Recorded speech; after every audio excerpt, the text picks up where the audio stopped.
Hello, আসসালামু আলাইকুম sir. শোনা যাচ্ছে? হ্যাঁ, আচ্ছা আমরা ক্লাস স্টার্ট জি করি। স্যার। আসসালামু আলাইকুম স্যার।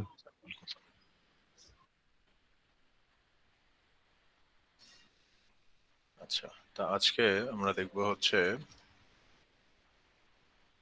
ওপি সেকশন এ, রাইট?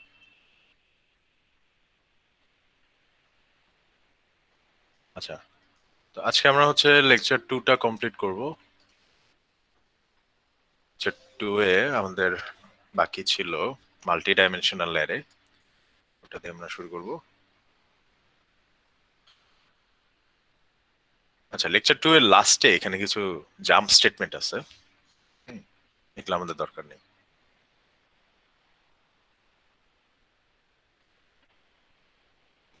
দরকার নেই। আচ্ছা, তো মাল্টি ডাইমেনশনাল অ্যারে দিয়ে আমরা শুরু করি।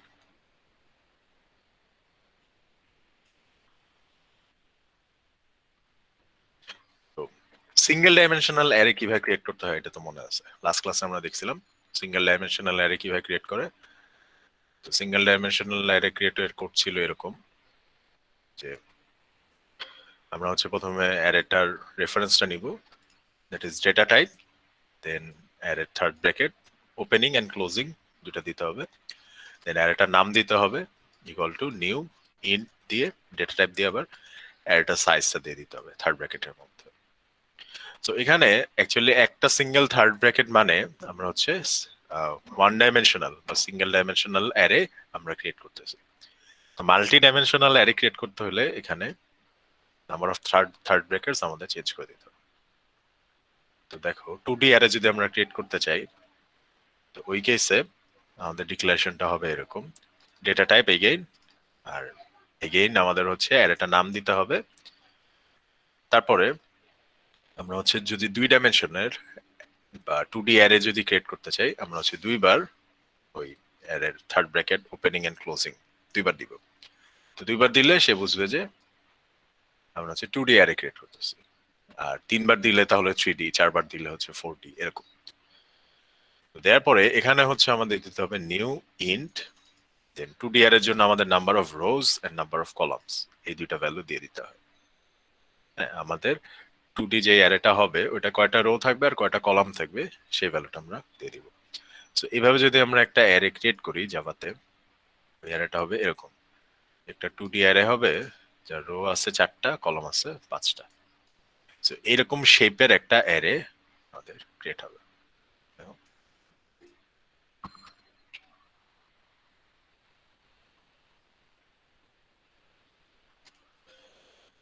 ঠিক আছে, দেখো এখানে টেবিলটা দেখো, টেবিলে হচ্ছে আমাদের 4টা রো 5টা কলাম আছে।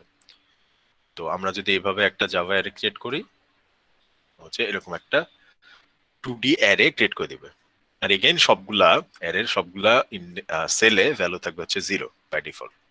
1D অ্যারেতে যেরকম সবগুলো সেলে ভ্যালু ছিল 0, 2D অ্যারেতেও সবগুলা সেলে আমাদের 0 ভ্যালু থাকবে। আচ্ছা, তো জাভার একটা সুবিধা কি, একটা কাজ করুন,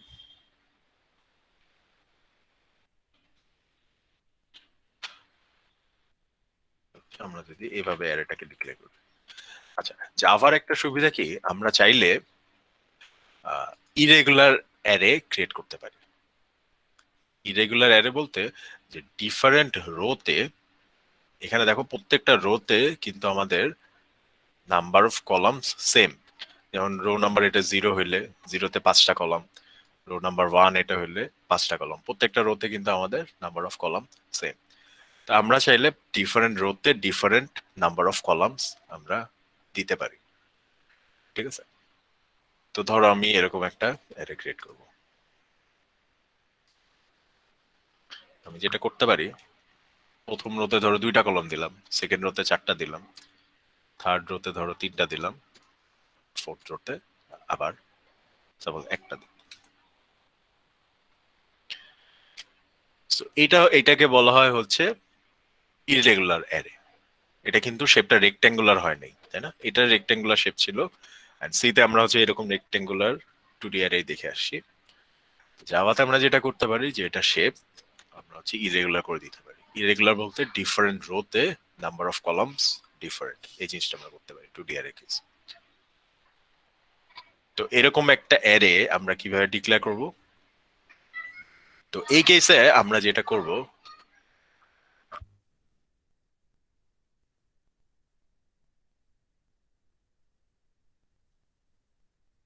হ্যালো, আচ্ছা, এই কেসে আমরা যেটা করব সেটা হচ্ছে আমরা প্রত্যেকটা রো এর জন্য আলাদা আলাদা করে বলে দিব যে এই রোতে আমার কয়টা করে কলাম থাকবে। তো ইনিশিয়ালি অ্যারেটা ক্রিয়েট করার সময় যেটা করতে হবে আমাদের হচ্ছে বলে দিতে হবে অ্যাকচুয়ালি টোটাল কয়টা রো থাকে। তো ডিক্লারেশনটা হবে এরকম, আমরা বলে দিব আমাদের অ্যারেতে কয়টা রো থাকবে। যেমন এখানে আমরা বলে দিচ্ছি 4টা রো থাকবে। প্রত্যেকটা রোতে কয়টা করে কলাম থাকবে সেটা আবার আলাদা করে বলে দিতে হবে। তো ওই জিনিসটা হবে এরকম যে int এটার নাম হচ্ছে 2D, এটা 0 নাম্বার রোতে সাপোজ আমাদের 2টা কলাম আছে, তখন আমাদের বলে দিতে হবে এরকম new int।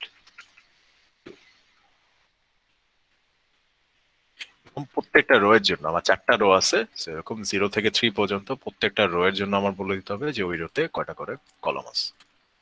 আচ্ছা, এই জিনিসটা যদি মানে স্যার যদি আমরা একটা বলি তাহলে বাকিগুলাকেও বলে দিতে হবে তুমি যদি এভাবে করো, নাকি স্যার? ইরেগুলার অ্যারে যদি করো সবগুলা রো এর জন্য বলে দিতে হবে। 10টা রো থাকলে 10টা রো ও, একটাই বলতে হবে।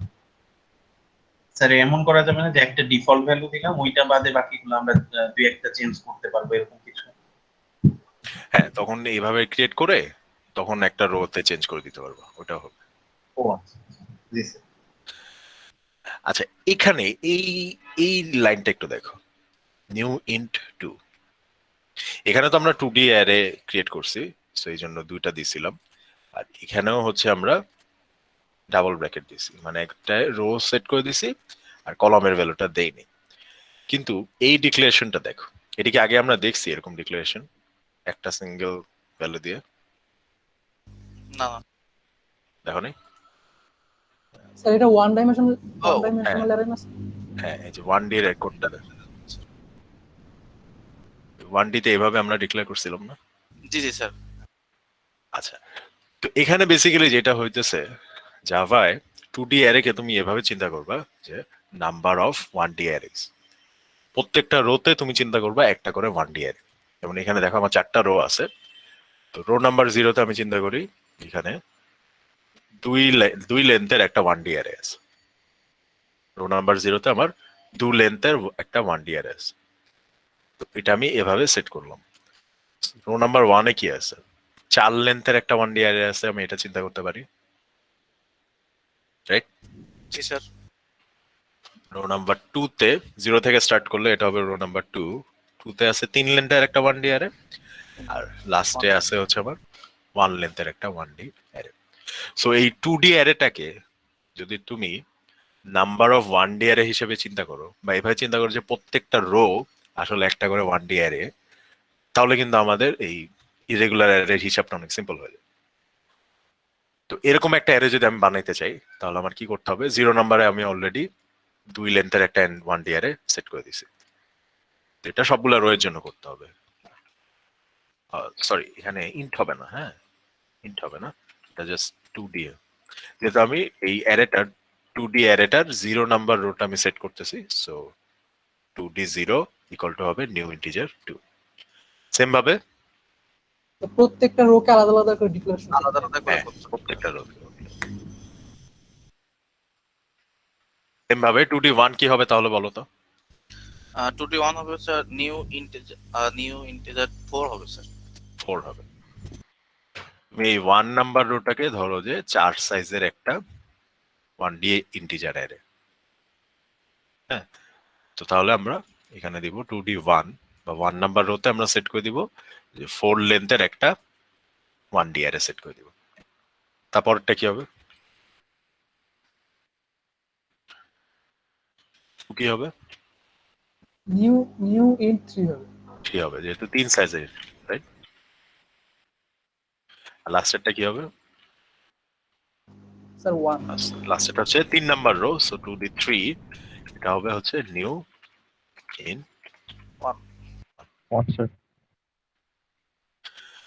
মানে এখানে এই ব্র্যাকেটের মধ্যে আমরা বলছি যে কোন রোটা, এই 2 ডাইমেনশনাল যে আমার অ্যারে এটার কোন রোটা, 4টা রো আছে, যেহেতু আমি 2D অ্যারেটা ক্রিয়েট করার সময় কয়টা রো সেট করে দিয়েছি, 4টা। তো লেফট সাইডে আমরা বলতেছি কোন রোটা, এখানে 0 নাম্বার রোতে কি সেট করে দিলাম, 2 সাইজের একটা 1D অ্যারে সেট করে দিচ্ছি। এভাবে প্রত্যেকটা রো এর জন্য আমরা এখানে যে শেপটা দেখতেছো ওই শেপ অনুসারে আমরা হচ্ছে একটা করে 1D অ্যারে সেট করে দিলাম। তাহলে কিভাবে এরকম ইরেগুলার শেপ ক্রিয়েট করা যায় এটা বুঝতেছি। জি জি স্যার। স্যার বোঝা যাচ্ছে। এখন এভাবে যে কোনো শেপ ক্রিয়েট করা যাবে না? তোমার যদি এরকম একটা শেপ ক্রিয়েট করতে বলে,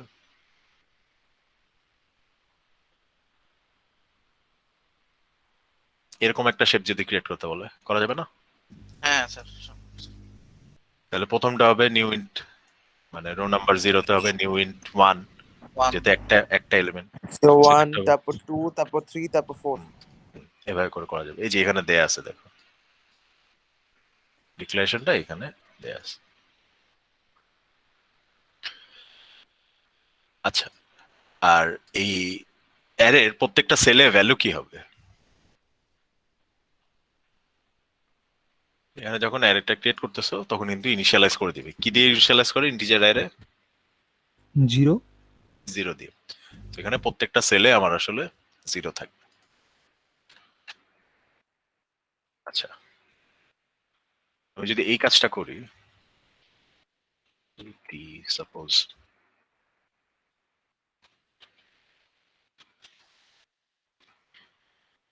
প্রত্যেকটা সেলে ধরো 0 আছে, আমি একটা সেলে ভ্যালু চেঞ্জ করে 40 করে দিলাম, কোন সেলে ভ্যালুটা 40 হবে বলো তো? 3 নম্বর রোর 1 নম্বর কলামের ফটো যাবে। এটাই। জি স্যার। না স্যার, এর আগে নিচেরটা স্যার। Last rota sir. কিন্তু লাস্ট রোতে কিন্তু 1 নাম্বার কলাম নাই, ঠিক আছে? লাস্ট রোতে 3 নাম্বার রোতে 1 নাম্বার নাই, আছে কয়টা? 0। 0 লাস্ট রোতে 0 নাম্বার কলামটা অ্যাক্সেস করা যায়। সো এটা আসলে একটা তোমাকে এরর দিয়ে দিবে। যদি এটা সেট করতে যাও তখন তোমাকে একটা এরর দিয়ে দিবে, কারণ অ্যারের এই ইন্ডেক্সটা নাই। আচ্ছা, তো যদি আমার এটা 2 হইতো তাহলে কোন কোন সেলটা হইতো? 2 1 কোনটা? দুই নাম্বার রো যেটাতে দিছিলেন এর আগে সেটা। হ্যাঁ, যেটা আগে একবার দিছিলাম। 2 নাম্বার রো হচ্ছে আমি 0 থেকে শুরু করব, 0 1 2। সো এটা হচ্ছে আমার 2 নাম্বার রো। আর এটার 1 নাম্বার কলাম হচ্ছে, এটা 0 নাম্বার কলাম, এটা হচ্ছে 1 নাম্বার কলাম। সো এখানে আমার ভ্যালু হয়ে যাবে 40। ঠিক আছে? স্যার বাই ডিফল্ট 0 থাকবেই স্যার, যদি ইনিশিয়াল না হ্যাঁ। করে দিই। হ্যাঁ, সবগুলা সেলে ভ্যালু থাকবে 0। আচ্ছা, তো 1D অ্যারের জন্য আমরা কি দেখছিলাম? আরেকটা আমরা দেখছিলাম যে ইনিশিয়ালাইজ করা যায় কিভাবে ভ্যালু। এই যে আমরা 1D অ্যারে ক্রিয়েট করার সময় আমরা হচ্ছে ভ্যালু ইনিশিয়ালাইজ করে দিতে পারতাম এরকম। ঠিক আছে? তখন ও এই কেসে কি করতো, 5 সাইজের একটা অ্যারে ক্রিয়েট করতো, যেটার প্রত্যেকটা ইন্ডেক্সে 0 নাম্বারে 1, 1 নাম্বার ইন্ডেক্সে 2, এরকম ভ্যালু আছে। আচ্ছা, 2D অ্যারে কেসেও এই কাজটা করা যায়। 2D অ্যারের জন্য আমরা দেখি, সাপোজ একটু ছোট একটা অ্যারে নেই।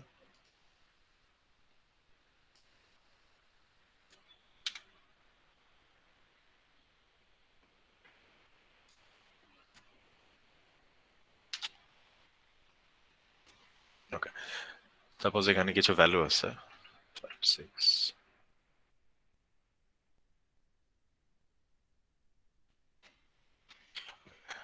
আমার এখন টার্গেট হচ্ছে যে একটা 2D অ্যারে ক্রিয়েট করব যেখানে এই ভ্যালুগুলো থাকবে। ওই ইনিশিয়ালাইজের যে 1D অ্যারে ইনিশিয়ালাইজের যেরকম কোডটা ছিল, অ্যাকচুয়ালি আমরা ওই সিস্টেমটা ইউজ করতে পারি। তো আমাদের কোডটা হবে এরকম যে আমি তো একটা 2D অ্যারে ক্রিয়েট করতেছি, সো ইন্ট বলে একটা নাম 2D, দেন দুইটা, এটা হচ্ছে আমার third bracket start and close দিতে হবে। সো এটার মিনিং হচ্ছে আমি একটা 2D অ্যারে ক্রিয়েট করতেছি। আচ্ছা, এবার ইকুয়াল দিয়ে আমি 1D অ্যারে যে ইনিশিয়ালাইজের যে সিস্টেমটা ছিল ওই রকম একটা সিস্টেমে আমি হচ্ছে এই 2D অ্যারেটাকে ইনিশিয়ালাইজ করব। এখানে মনে রাখতে হবে যে কি এগেইন 2D অ্যারে হচ্ছে নাম্বার অফ 1D অ্যারেস। তো এইটাকে আমি যদি ইনিশিয়ালাইজ করতাম এই 1D অ্যারেটাকে, ওটার জন্য কি লিখতাম? কার্লি ব্রেসের মধ্যে 5 6 7, রাইট? যদি এটাকে তুমি ধরো একটা 1D অ্যারে চিন্তা করো, এটাকে তুমি ইনিশিয়ালাইজ করতে চাও, তখন এটার জন্য এভাবে লিখতে না, কার্লি ব্রেসের মধ্যে 5 6 7। জি স্যার। আচ্ছা, সেকেন্ড রোটা ধরো, সেকেন্ড রোটায় জাস্ট একটা এলিমেন্ট আছে, ওটার জন্য তুমি লিখতা জাস্ট একটা এলিমেন্ট 8, কার্লি ব্রেসের মধ্যে শুধু একটা এলিমেন্ট 8। থার্ড এজটার জন্য তুমি লিখতা 9 0 0। তাহলে তিনটা রো এর তিনটা 1D অ্যারে যেগুলো আছে সেগুলো আমরা এরকম তিনটার মধ্যে লিখলাম। প্রথমটা হচ্ছে 5 6 7 আছে, সো কার্লি ব্রেস দিয়ে 5 6 7। দেন সেকেন্ডটা জাস্ট একটা এলিমেন্ট, কার্লি ব্রেসের মধ্যে জাস্ট 8। আর লাস্টেরটা হচ্ছে দুইটা এলিমেন্ট, সো কার্লি ব্রেসে 0। আচ্ছা, এখন এটাকে 2D বানাইতে হলে সিম্পল দুইটা কাজ করতে হবে, যে দুইটা কার্লি ব্রেস বা দুইটা 1D অ্যারের মধ্যে জায়গাটা একটা করে কমা দিয়ে দিব, আর পুরাটা একটা কার্লি ব্রেসের মধ্যে লিখে দিব, তখন এটা একটা 2D অ্যারে হয়ে যাবে। কি করলাম আবার দেখাই। স্যার রো কলামের কোনো সাইজ লাগবে না? হ্যাঁ, ওটা রো কলাম স্যার অটো পেয়ে যায়, দেখাচ্ছি। তো এভাবে আমরা হচ্ছে 1D অ্যারে গুলা লিখছিলাম। এরপরে কি করব, এখানে একটা কমা দিয়ে দিব, এখানে একটা কমা দিব, দেন পুরো জিনিসটাকে আমরা একটা কার্লি ব্রেসের মধ্যে দিয়ে দিই। এইভাবে ইজিলি 2D অ্যারে ক্রিয়েট করে ফেলবে। আচ্ছা, তো ও কিভাবে বুঝবে যে আমার কয়টা রো আছে? কয়টা রো আছে বুঝবে যে এই যে প্রথম যে আমার কার্লি ব্রেসটা আছে এটার মধ্যে কয়টা এলিমেন্ট আছে। তো প্রথম রো এর এলিমেন্ট গুলা কি কমা সেপারেটেড। তো দেখো প্রথম কার্লি ব্রেসের মধ্যে আমার আসলে তিনটা এলিমেন্ট আছে, এটা এটা প্রথমটা, দেন এটা, দেন এটা। তো এটা দেখেও বোঝা যাবে যে যে অ্যারেটা ক্রিয়েট হবে তার সাইজ হচ্ছে, নাম্বার অফ রোজ হচ্ছে 3। আচ্ছা, এবার 0 নাম্বার রোয়ে আসো, ও দেখবে যে এখানে তিনটা এলিমেন্ট আছে। হ্যাঁ, তো বোঝা যাবে যে 0 নাম্বারে তিনটা এলিমেন্ট থাকবে। দেন 1 নাম্বার রোতে একটা এলিমেন্ট, 2 নাম্বার রোতে হচ্ছে দুইটা এলিমেন্ট। এটা দেখে বুঝে যাবে। তো তোমার যদি এক্সট্রা আরেকটা রো থাকতো, ধরো 4টা রো, তাহলে কি করতাম, এখানে কমা দিয়ে আমরা ওই এক্সট্রা রোটা দিয়ে দিতাম, ধরো যে ভ্যালু থাকে, তখন সে হচ্ছে এটার নিচে আরেকটা রো এরকম অ্যাড করতো।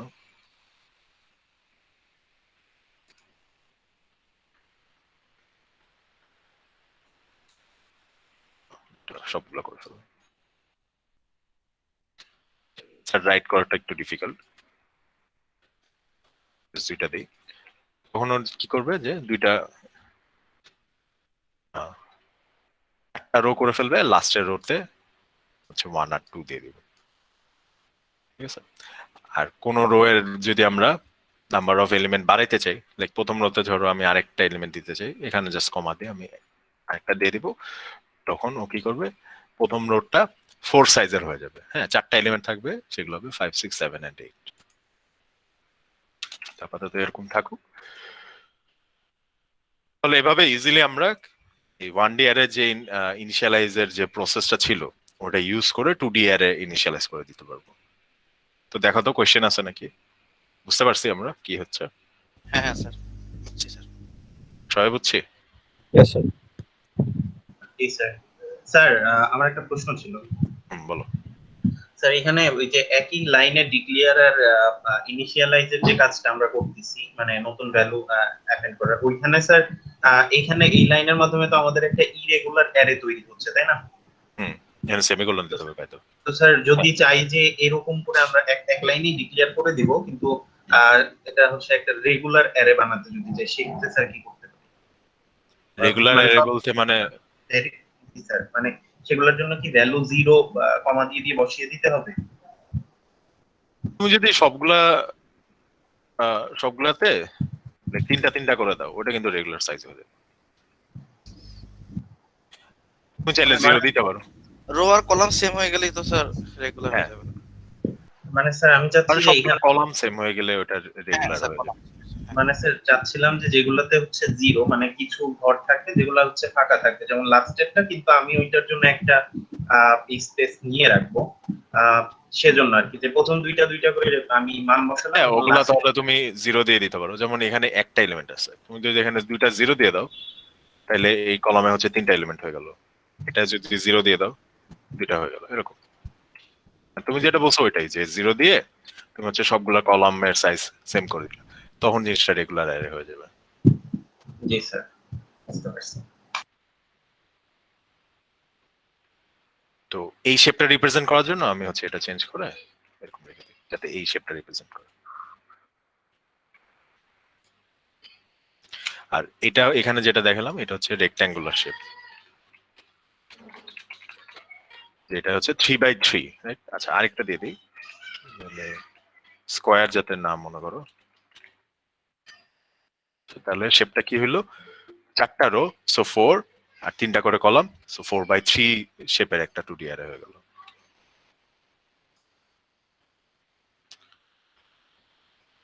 ঠিক আছে, আমাদের লেকচার 2 আসলে এই পর্যন্তই। তাহলে আমরা আজকে দেখলাম যে কিভাবে 2D অ্যারে ক্রিয়েট করে দুইটা সিস্টেমে। প্রথম প্রথমটা হচ্ছে আমরা যদি একদম রেগুলার অ্যারে ক্রিয়েট করতে চাই, রেগুলার শেপ, যে number of rho number of column same, তখন জাস্ট এক লাইনে এভাবে আমরা ক্রিয়েট করতে পারবো। আর যদি ইরেগুলার করতে চাই তখন একটা ওয়ে হচ্ছে যে প্রত্যেকটা রো আলাদা আলাদা করে 1D অ্যারের মতো করে ইনিশিয়ালাইজ করে দেওয়া যায়। আর যদি ভ্যালু সেট করে দিতে চাই, ইনিশিয়ালাইজ না, অ্যাকচুয়ালি এখানে আমরা ডিক্লেয়ার করে দিচ্ছি। আর যদি ইনিশিয়ালাইজ করতে চাই প্রত্যেকটা রো, তাহলে আমরা এভাবে কার্লি ব্রেসের মাধ্যমে একবারে করে দিতে পারবো।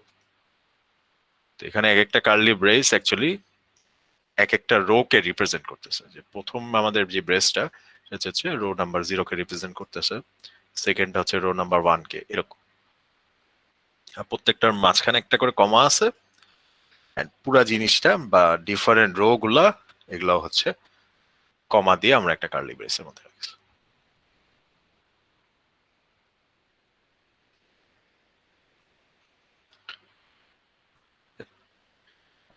আচ্ছা, তো এই জিনিসটা দেখো 2 মিনিট, এরপরে আমরা স্যার, আমাদের আমার একটা প্রশ্ন ছিল। হ্যাঁ বলো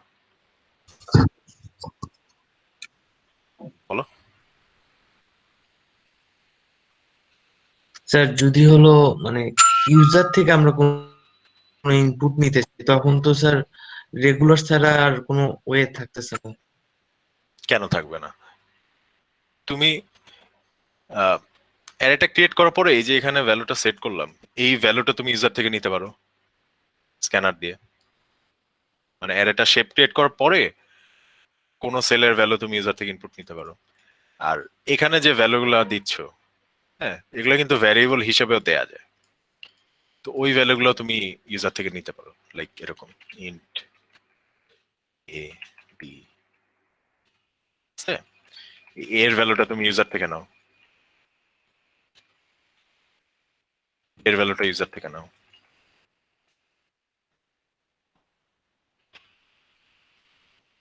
এটা যদি ফার্স্ট রোতে স্যার আপনার তিনটা, তারপরে হ্যাঁ, তারপরে অ্যারে ক্রিয়েট করার সময় তুমি এখানে এ আর বি দিয়ে দিতে সেকেন্ড পারো। রোতে তাহলে দুইটা তো ইউজার এইভাবে থেকে দেয় ইনপুট, তখন তো স্যার ওটা সবভাবেই নেওয়া যাবে ইউজার থেকে, স্কোরটা একটু চেঞ্জ করে নিতে। জি স্যার, জি স্যার, বুঝতে পারছি। অ্যাকচুয়ালি এই স্টেটমেন্টের মধ্যেও ইউজার থেকে ইনপুট নেওয়ার কোড দেওয়া যায়। ঠিক আছে, এই যে এইখানে যে নাম্বারটা দিয়েছি এটা না নিয়ে আমি ইউজার থেকে ডাইরেক্টলি ইনপুট নিতে পারি এই জায়গা থেকে। বাট ওটা আমাদের এখন টপিক না, সো ওটা আমি দেখাচ্ছি না।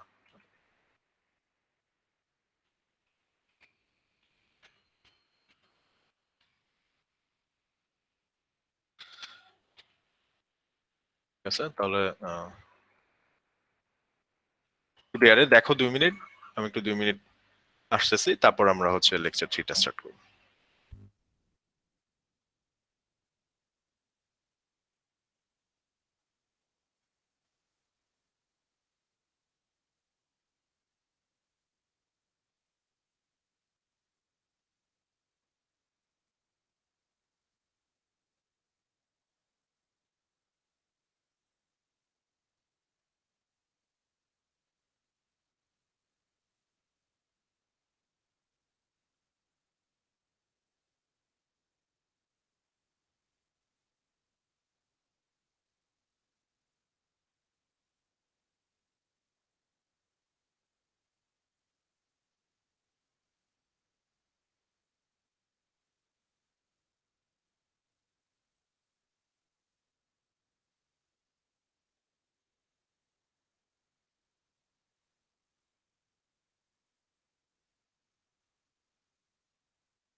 ওকে, তাহলে আমরা লেকচার 3 স্টার্ট করি। কোশ্চেন আছে কারো এখানে?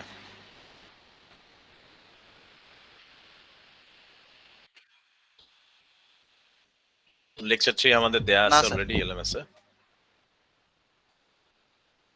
তো লেকচার 3 তে আমরা আমাদের ওপি যে মেইন টপিকটা ক্লাস এন্ড অবজেক্ট ওটা স্টার্ট করব। তো এখানে ক্লাস আর অবজেক্ট এই স্লাইডের লেখাগুলো দেখার আগে আমি একটু নিজের মতো করে ডিসক্রাইব করি ক্লাস এন্ড অবজেক্ট কি।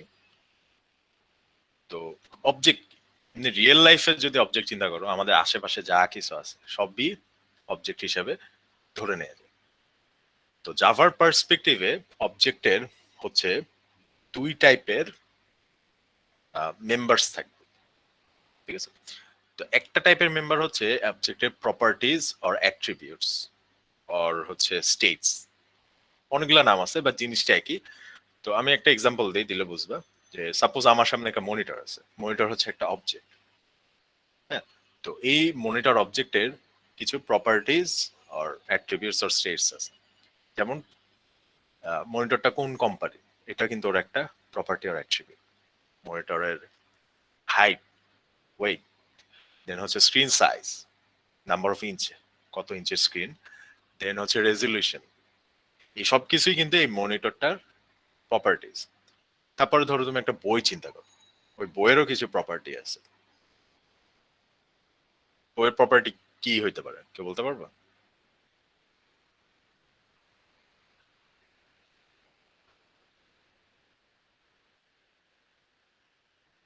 হ্যাঁ, বইয়ের কেসে আমরা আসলে হাইট ওয়েট কত ইয়ে করি না, বইটার টাইটেল বা নামটা এটা ইম্পর্টেন্ট। দেন হচ্ছে বইটা কে লেখছে, রাইটারটা ইম্পর্টেন্ট, বা কোন প্রকাশনীর, হ্যাঁ, পাবলিশার, এগুলো ইম্পর্টেন্ট। নাম্বার অফ পেজেস, ঠিক আছে? তারপরে ধরো মোবাইল ফোন, এটাও একটা অবজেক্ট হইতে পারে। মোবাইল ফোনের প্রপার্টি কি হইতে পারে? কোম্পানি, স্ক্রিন সাইজ, তারপর হচ্ছে র্যাম, ব্যাটারি সাইজ, প্রসেসর, অনেক কিছুই থাকতে পারে। কোন আচ্ছা, প্রসেসর? আরেকটা অবজেক্ট চিন্তা করো, যে স্টুডেন্টকে তুমি একটা অবজেক্ট হিসেবে চিন্তা করো। স্টুডেন্ট অবজেক্টের কি কি প্রপার্টি থাকতে পারে? ভালো স্টুডেন্ট নাকি খারাপ না না, স্টুডেন্ট? ওরকম না। আরো স্যার আইডি আইডি একটা প্রপার্টি থাকতে পারে স্টুডেন্টের। স্যার নাম? নেম,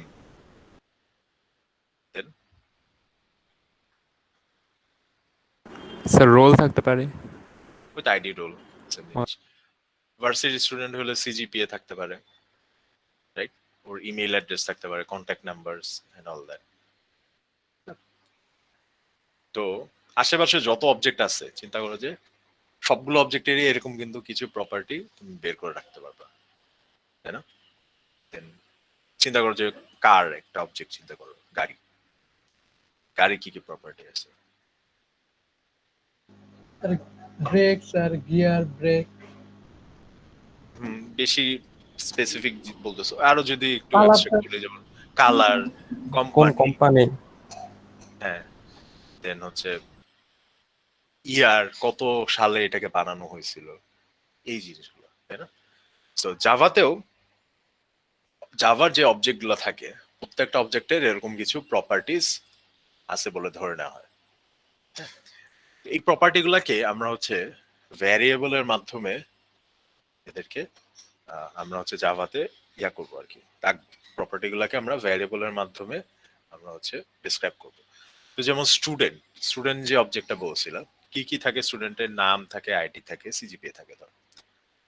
তো এই নামটাকে আমরা রিপ্রেজেন্ট করব কিভাবে? এটাকে একটা স্ট্রিং ভ্যারিয়েবল হিসেবে আমরা স্টুডেন্টের নেমকে কিন্তু রিপ্রেজেন্ট করতে পারি স্ট্রিং ভ্যারিয়েবল হিসেবে।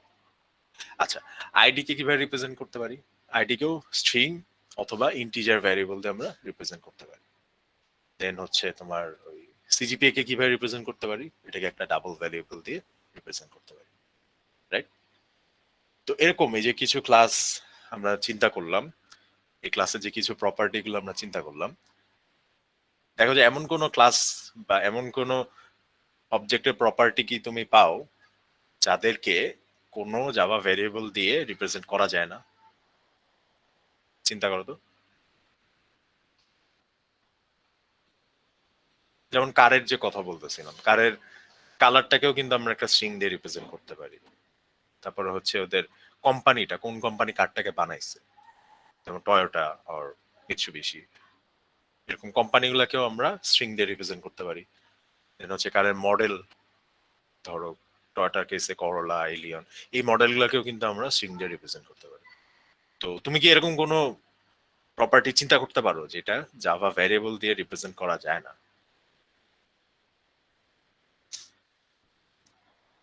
আশেপাশে যে অবজেক্টগুলো আছে।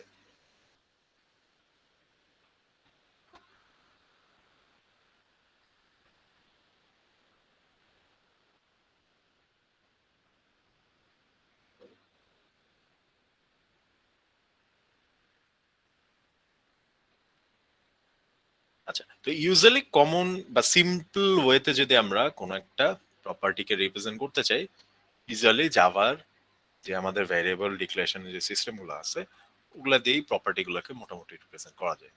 মোটামুটি ভালো একটা অ্যামাউন্টের প্রপার্টি গুলাকে রিপ্রেজেন্ট করা যায়। অনেক কিছু আছে যেমন রিপ্রেজেন্ট করা যায় না, যেমন তুমি যদি টেক্সচার চিন্তা করো কোন একটা অবজেক্টের, ওটা তুমি কিভাবে রিপ্রেজেন্ট করবে? ঠিক আছে, ওটা কিন্তু রিপ্রেজেন্ট করতে পারবে না। হয়তো গ্রাফিক্স দিয়ে করা যায়, বাট জাভার ভ্যারিয়েবল হিসেবে কিন্তু এটা রিপ্রেজেন্ট করা টাফ। টেক্সচার বা তুমি ধরো স্মেল, যেটা একদম হিউম্যান একটা জিনিস, ওগুলো কিন্তু রিপ্রেজেন্ট করা পসিবল। বাট এমনি নর্মাল যেই জিনিসগুলো থাকে একটা অবজেক্টের, সেগুলো কিন্তু আমরা জাভার ভ্যারিয়েবল দিয়ে রিপ্রেজেন্ট করতে পারি। আচ্ছা, তো অবজেক্ট আমি বলছিলাম দুই রকম মেম্বার আছে। তো একরকম মেম্বার হচ্ছে এই প্রপার্টিজ অর অ্যাট্রিবিউটস গুলো, লাইক অবজেক্টের স্টুডেন্ট যদি অবজেক্ট হয়, ওর নামটা, তারপর ওর আইডিটা। এন্ড এগুলা কিন্তু ডিফারেন্ট স্টুডেন্টের জন্য ডিফারেন্ট। যেমন সব স্টুডেন্টের অবজেক্টেরই কিন্তু নাম থাকবে, আইডি থাকবে, সিজিপিএ থাকবে, কিন্তু তুমি যদি দুইটা স্টুডেন্ট অবজেক্টকে কম্পেয়ার করো, ওদের দুইজনের নাম কিন্তু সেম নাও হতে পারে, মানে ডিফারেন্ট হওয়ার চান্সই বেশি। আইডি অবশ্যই ডিফারেন্ট হওয়া উচিত যদি একই ইনস্টিটিউটের হয়। দেন হচ্ছে স্টুডেন্টের সিজিপিও ডিফারেন্ট হতে পারে। তার মানে এই যে অবজেক্টের যে মেম্বারগুলো আছে, হ্যাঁ, এদের ভ্যালু ডিফারেন্ট হইতে পারে, অবজেক্ট টু অবজেক্ট ভ্যালুগুলো ডিফারেন্ট হইতে পারে। আচ্ছা, আর অবজেক্টের আরেক রকম মেম্বার হচ্ছে ফাংশনস, অবজেক্টে কি কাজ করে। প্রত্যেকটা অবজেক্টের কিছু এরকম states or properties or attributes আছে, আর কিছু functions or methods or actions, মানে অবজেক্টটা যে কাজ করে ওরকম কিছু অ্যাকশনস আছে। যেমন কারের কেসে খুবই সিম্পল, যে কারের অ্যাকশন গুলা কি বা ফাংশন গুলা কি। কার হচ্ছে মুভ করা, এক্সিলারেট করা সামনে, ব্রেক, স্টিয়ার করা, লেফট অর রাইট স্টিয়ার করা, এগুলো হতে পারে একটা ক্লাস কারের ফাংশনস। একটা স্টুডেন্টের ফাংশন কি হতে পারে? স্টুডেন্টের ফাংশন হতে পারে স্টাডি করা, দেন হচ্ছে এক্সাম দেওয়া, দেন হচ্ছে নর্মাল হিউম্যানে যে ফাংশন আছে, ইট, স্লিপ, মুভ, এগুলো হতে পারে একটা স্টুডেন্টের ফাংশন। তো এরকম তুমি প্রত্যেকটা অবজেক্টের জন্যই কিন্তু কিছু ফাংশনও তুমি চিন্তা করতে পারো, যে এই অবজেক্টটা এই কাজগুলো করতে পারে। সো এই দুইটা জিনিস নিয়েই আসলে একটা জাভা অবজেক্ট হয়। কি কি জিনিস? একটা হচ্ছে অবজেক্টের কিছু প্রপার্টি থাকবে, এন্ড অবজেক্টে কিছু ফাংশনালিটি থাকবে, ফাংশনস থাকবে।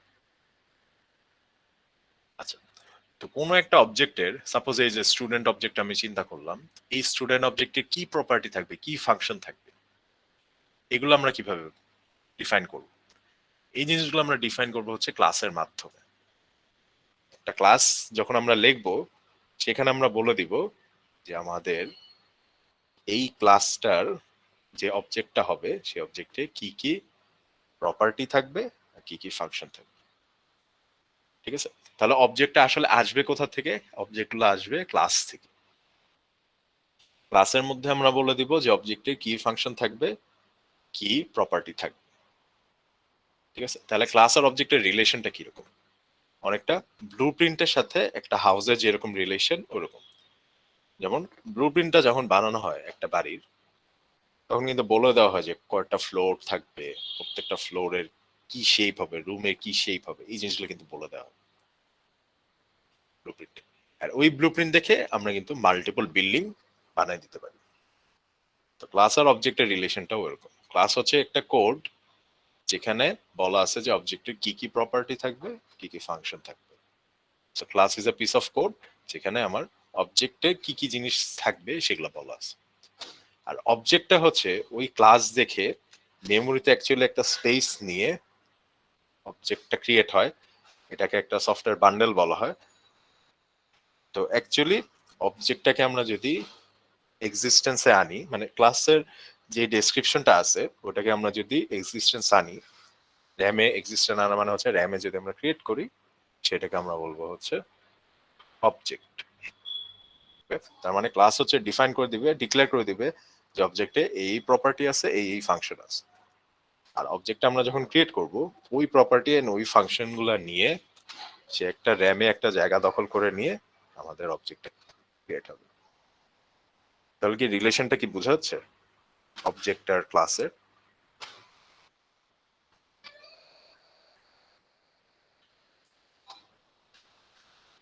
জি স্যার। আচ্ছা, তো এখন আমরা দেখি আরো ডিটেলসে দেখি, স্লাইডে যে কথাগুলো বলা আছে ওগুলো একটু দেখি। কোড পর্যন্ত আমরা যখন যাব, কোডে আসলে দেখবা যে আরো ক্লিয়ার হয়ে গেছে। আচ্ছা, তো এখানে কি বলছে, অবজেক্ট কি? Object is a software bundle of related states and behaviour. এখানে এই যে দুইটা জিনিসের কথা বলছে, states and properties and attributes, এগুলো সব সেম মিনিং। হ্যাঁ, একই জিনিসের অনেকগুলো নাম আছে।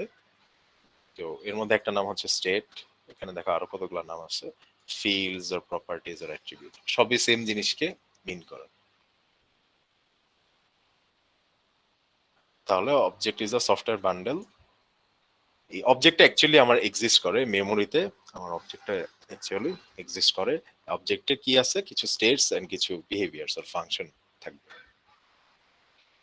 And software objects are often used to model real world objects, যেটা আমরা দেখলাম যে আমরা একটা স্টুডেন্ট অবজেক্ট যদি ক্রিয়েট করি, তো জাভাতে যখন স্টুডেন্ট অবজেক্টটা ক্রিয়েট করব সেটা রিয়েল ওয়ার্ল্ড স্টুডেন্টটাকে অনেক সময় মডেল করে। আচ্ছা, ক্লাস কি? ক্লাস হচ্ছে blueprint or prototype from which objects R created. তো এই যে ব্লুপ্রিন্টের ব্যাপারটা একটু আগে যে বললাম, যে ক্লাস হচ্ছে একটা ব্লুপ্রিন্টের মতো, টেমপ্লেটের মতো, যেটা দেখে দেখে অবজেক্টটাকে বানানো হয়। আর ক্লাস হচ্ছে ডিফাইন করে যে অবজেক্টের কি কি মেম্বার থাকবে। দুই রকম মেম্বারের কথা আমরা বলতেছি। একরকম মেম্বার হচ্ছে ওর প্রপার্টিজ অর অ্যাট্রিবিউটস, আর একরকম মেম্বার হচ্ছে ওর ফাংশনস অর অ্যাকশনস। তো এই কি প্রপার্টি থাকবে, কি ফাংশন থাকবে, সেগুলো হচ্ছে ক্লাস ডিফাইন করবে। আচ্ছা, আমাদের কোয়েশ্চেন থাকলে করতে পারো স্লাইড টু স্লাইড।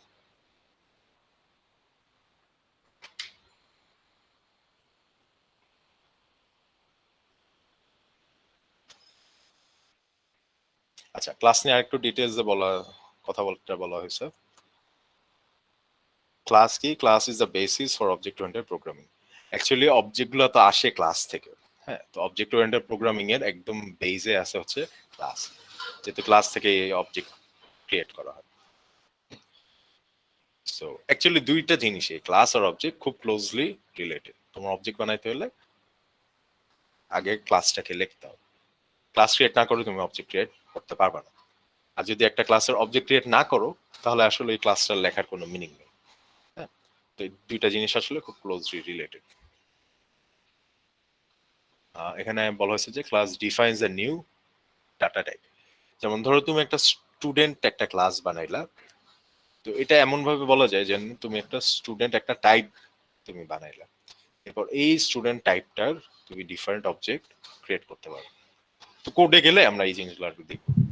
স্যার, হ্যাঁ স্যার এটা কি যে সি এর স্ট্রাকচারের মতো? স্ট্রাকচারের মতো অনেক মিল আছে, বাট অ্যাকচুয়ালি আমরা এটাকে স্ট্রাকচার বলবো না, কারণ ক্লাসের সাথে স্ট্রাকচারের বেশ কিছু অমিল আছে।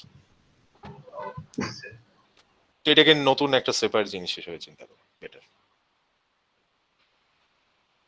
আচ্ছা, তো once defined this new type can be used to create object of that type, মানে ক্লাসটাকে লেখার পরে আমরা এই ক্লাসটা ইউজ করে, ধরো একটা স্টুডেন্ট ক্লাস লিখলাম, ওই স্টুডেন্ট ক্লাসটাকে ইউজ করে আমরা ওই স্টুডেন্টের অবজেক্ট ক্রিয়েট করতে পারি। তো thus class is a template for an object. Template মানে বোঝানো হচ্ছে যে অবজেক্টটা যখন ক্রিয়েট করা হয় তখন ক্লাসে যেভাবে যেই জিনিসগুলো আছে এক্স্যাক্টলি ওই জিনিসগুলো দিয়ে অবজেক্টটাকে ক্রিয়েট করা হয়। তো এই জন্য ক্লাসটাকে অবজেক্ট ক্রিয়েটেড টেমপ্লেট বলা হচ্ছে। আর অবজেক্টে বলা হয়েছে ইনস্ট্যান্স অফ আ ক্লাস। তো এই জন্য অনেক সময় অবজেক্টকে মানে কোন একটা ক্লাসের ক্লাস থেকে আমরা যখন অবজেক্ট ক্রিয়েট করি ওটাকে অবজেক্টও বলা হয় আর অনেক সময় ইনস্ট্যান্সও বলা হয়। আমি ইউজুয়ালি অবজেক্ট ওয়ার্ডটা ইউজ করি, বাট অনেক সময় অনেক বইয়ে ইনস্ট্যান্স ওয়ার্ডটাও ইউজ করা হয়। তো ক্লাস কিভাবে ক্রিয়েট করে, অবজেক্ট কিভাবে ক্রিয়েট করে, সেগুলো আমরা দেখবো আস্তে আস্তে। ক্লাসে দুই রকম মেম্বার থাকে, একটা হচ্ছে ইনস্ট্যান্স ভ্যারিয়েবল। এই ইনস্ট্যান্স ভ্যারিয়েবলের মাধ্যমে আমরা হচ্ছে ওই যে অবজেক্টের যে প্রপার্টি অ্যাট্রিবিউট এগুলো নিয়ে যে আমরা কথা বলতেছিলাম, ক্লাসের ইনস্ট্যান্স ভ্যারিয়েবল দিয়ে আমরা ওই জিনিসগুলোকে রেফার করব বা রাখবো।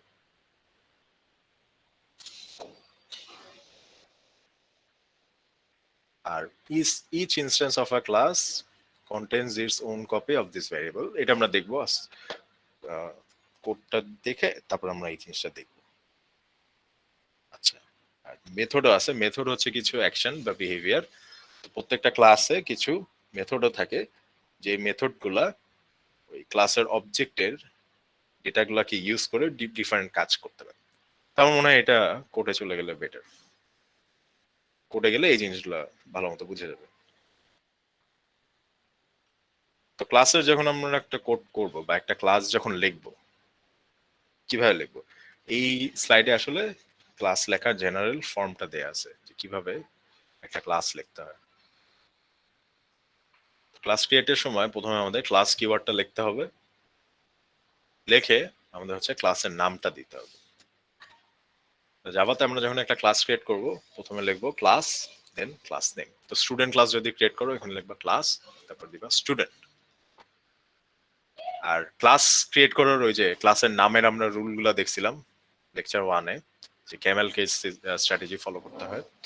মাল্টিপল ওয়ার্ড থাকলে প্রত্যেকটা ওয়ার্ডের ফার্স্ট লেটার বড় হাতে, ক্লাস নেমগুলো এভাবে দিতে হয়।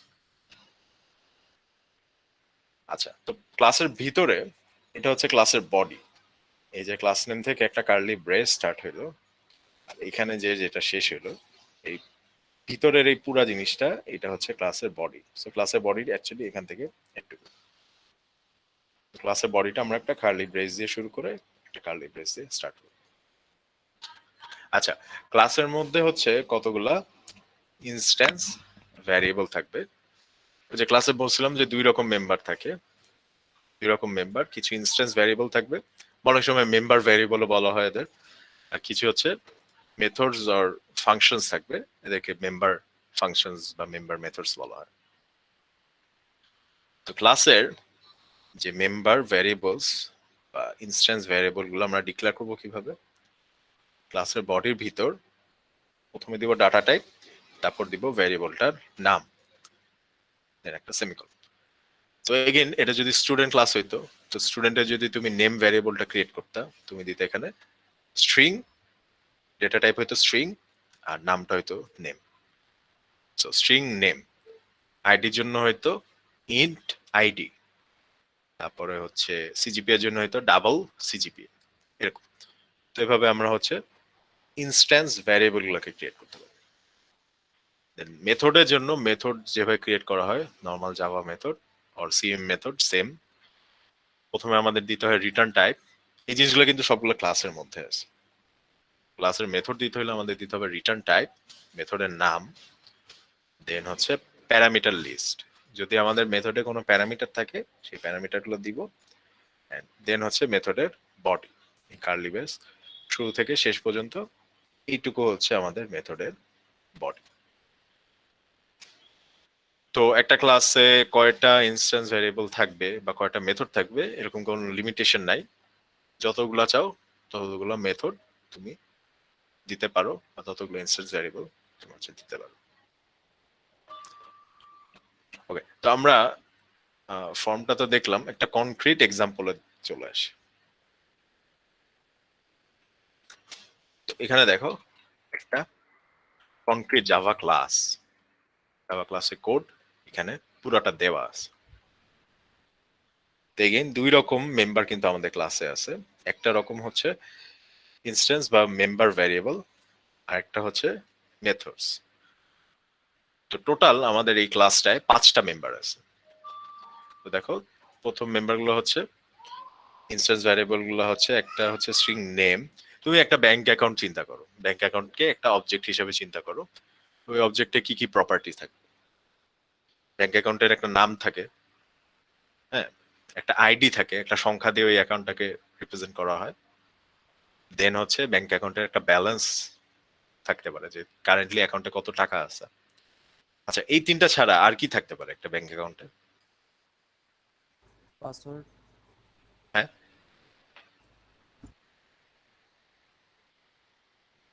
এই তিনটা ছাড়া ব্যাংক অ্যাকাউন্টে আর কি প্রপার্টি থাকতে পারে?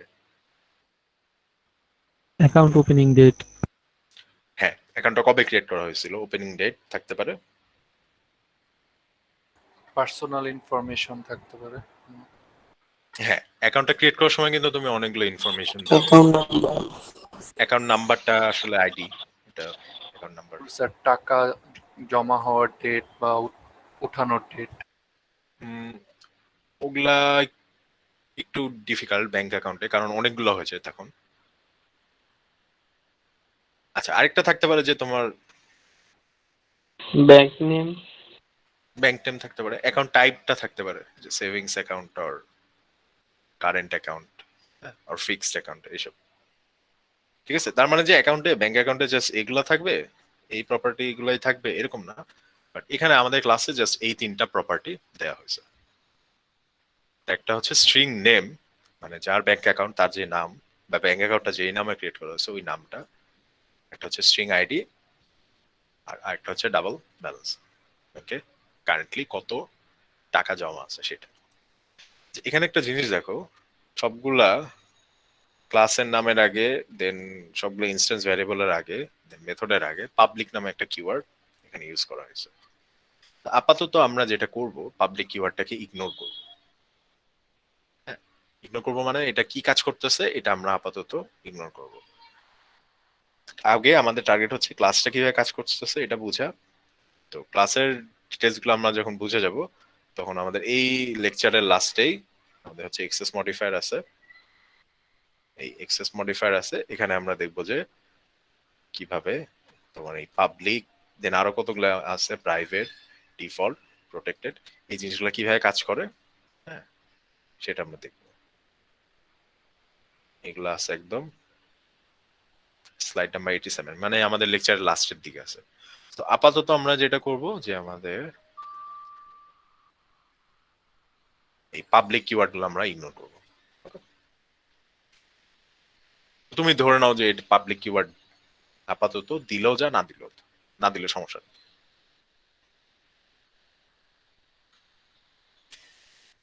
আচ্ছা,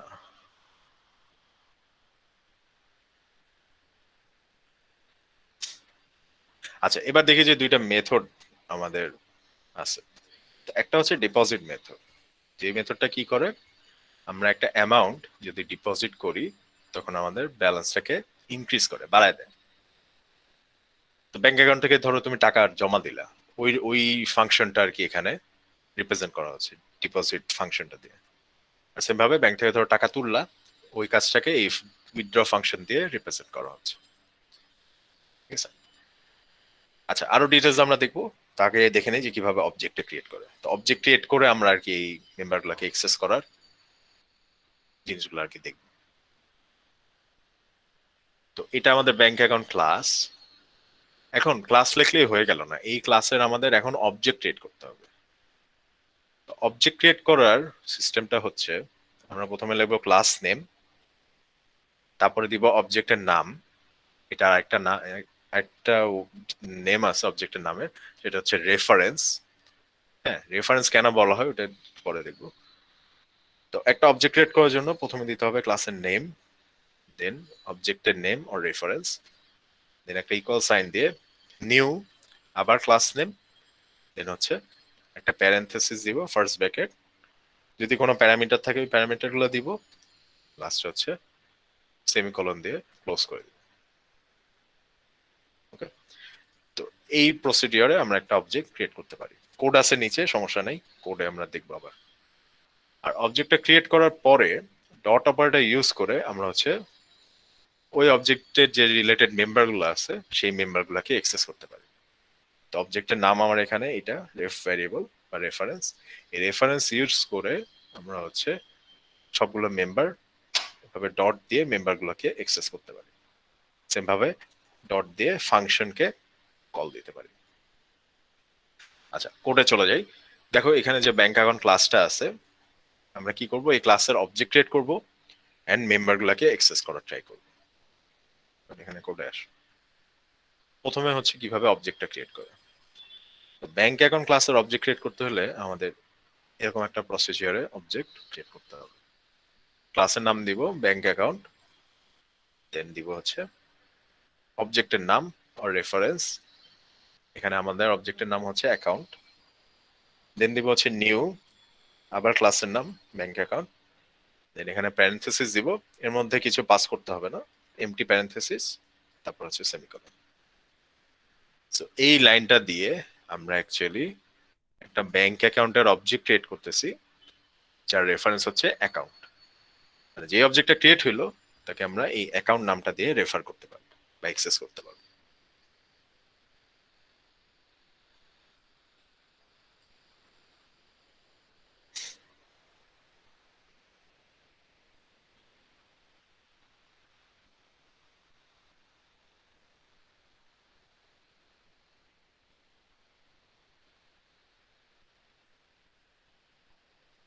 অবজেক্ট ক্রিয়েটে কোডটা বুঝছি, দেখো তো। জি স্যার। Yes sir. জি স্যার। আচ্ছা, এবার অবজেক্টটা যে ক্রিয়েট হয়ে গেল, অবজেক্টটার এখন আমরা এই অ্যাকাউন্ট নামটা দিয়ে অবজেক্টটাকে আমরা অ্যাক্সেস করতে পারবো। তো অবজেক্টের 5টা মেম্বার আছে, দেখো এখানে যদি 5টা দেখো, পাশে দেখো 5টা মেম্বার আছে, স্ট্রিং নেম, আইডি, ব্যালেন্স, দেন 2টা ফাংশন। এই 5টা মেম্বারকেই আমরা হচ্ছে এই অবজেক্টটা দিয়ে অ্যাক্সেস করতে পারবো। তো এখানে যেটা করা হয়েছে যে অ্যাকাউন্ট ডট নেম দিয়ে, এই যে আমার অবজেক্টটা অ্যাকাউন্ট অবজেক্টটা, ওর নেম সেট করে দেওয়া হয়েছে, রশিদ দিয়ে দেওয়া হয়েছে। দেন আইডিটা সেট করে আইডিতে একটা ভ্যালু দিয়ে দেওয়া হয়েছে। ব্যালেন্স এক্সেস করে ব্যালেন্সে একটা ভ্যালু 1000 দিয়ে দেওয়া হয়েছে। ওকে, দেন অ্যাকাউন্টে আমরা হচ্ছে এই ডিপোজিট ফাংশনটা কল দিতে পারতেছি। অ্যাকাউন্ট ডট ডিপোজিট দিয়ে এখানে আমরা একটা প্যারামিটার একটা ভ্যালু পাস করে দিচ্ছি। ঠিক আছে, সো এভাবে এই অবজেক্ট যেটা আমরা ক্রিয়েট করলাম এই নামটা দিয়ে বা রেফারেন্সটা দিয়ে আমরা হচ্ছে অবজেক্টের মেম্বারগুলোকে অ্যাক্সেস করতে পারবো। আচ্ছা, এটা আমি যেটা করি, এটা হচ্ছে ডায়াগ্রাম এঁকে দেখাই, তাহলে জিনিসটা ইজিলি বোঝা যাবে আর ক্লিয়ার হয়ে যাবে।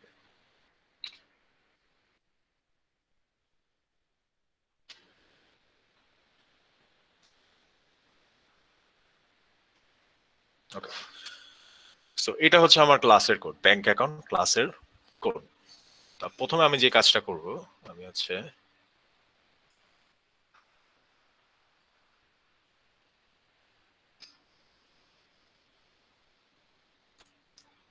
ব্যাংক অ্যাকাউন্টের একটা অবজেক্ট আমি ক্রিয়েট করব। তো অবজেক্ট ক্রিয়েটের কোডটা কি ছিল, প্রথমে ক্লাস নেম, তারপর রেফারেন্সের নাম, সেম দিলাম অ্যাকাউন্ট 1 ইকুয়াল টু নিউ, ক্লাসের নাম আবার ব্যাংক অ্যাকাউন্ট, হচ্ছে প্যারেনথেসিস স্টার্ট এন্ড ক্লোজ, একটা সেমিকোলন। এই স্টেটমেন্টটা দিলে আমাদের একটা অবজেক্ট ক্রিয়েট হবে। তো আমি যদি ডায়াগ্রাম আঁকি, ডায়াগ্রাম এঁকে অবজেক্টটাকে দেখাই, তাহলে বেসিক্যালি সাপোজ এরকম একটা অবজেক্ট ক্রিয়েট হবে। এই অবজেক্টের 3টা মেম্বার আমরা দেখাবো, যে মেম্বার ভ্যারিয়েবল গুলো ওগুলো দেখাবো। 3টা মেম্বার থাকবে, নেম, আইডি থাকবে, আচ্ছা ব্যালেন্স থাকবে। আর ইনিশিয়ালি হবে নাল। কেন নাল হবে একটু বলতেছি।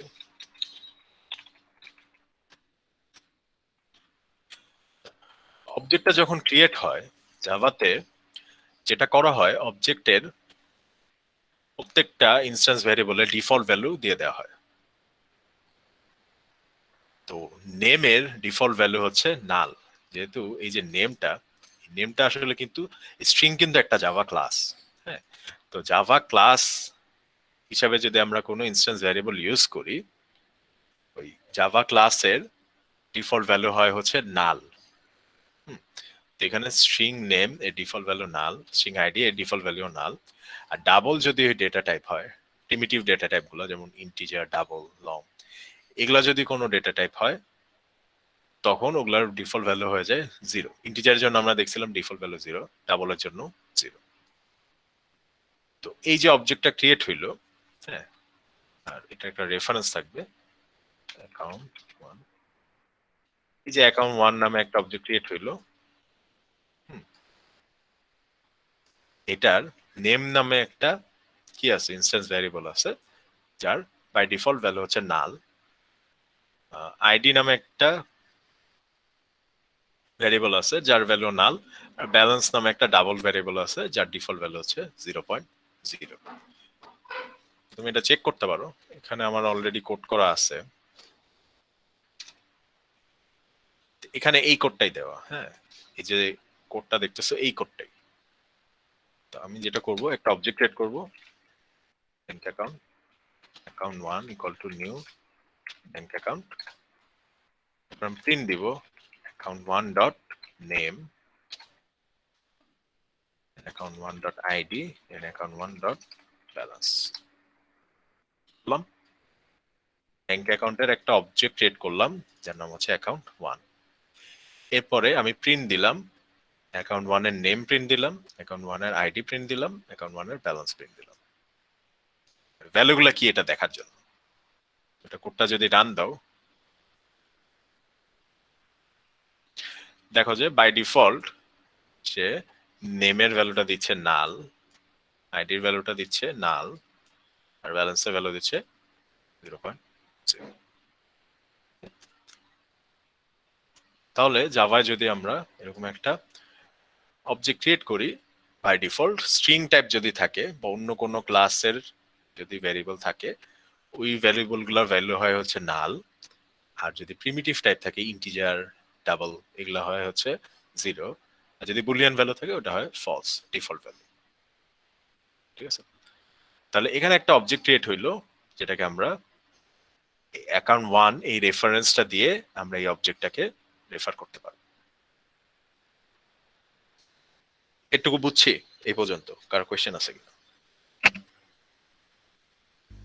জি স্যার, বুঝতে পারছি।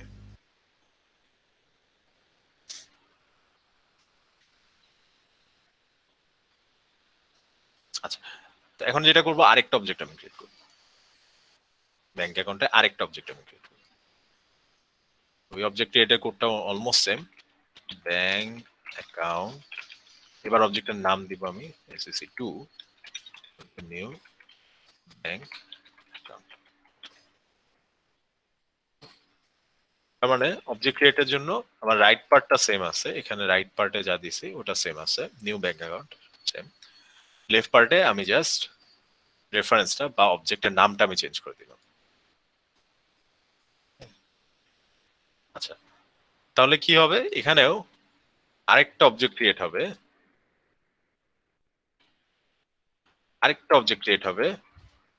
যার নেম নাল থাকবে, আইডি নাল থাকবে, ব্যালেন্স 0 থাকবে। আর ওই অবজেক্টের নামটা হবে হচ্ছে, বা রেফারেন্সটা হবে হচ্ছে অ্যাকাউন্ট।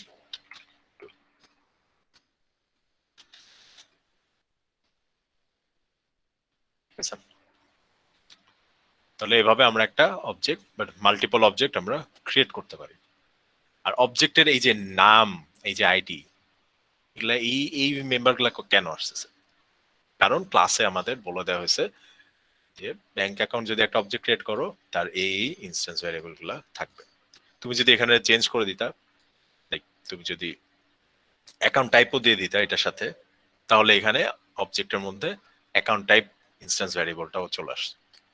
তার মানে ক্লাস আসলে ডিফাইন করে দিচ্ছে যে আমার অবজেক্টে কি কি ইনস্ট্যান্স ভ্যারিয়েবল থাকবে। আর অবজেক্টটা যখন ক্রিয়েট হয় তখন এক্স্যাক্টলি ওই ইনস্ট্যান্স ভ্যারিয়েবল গুলো নিয়ে আমাদের অবজেক্টগুলো create.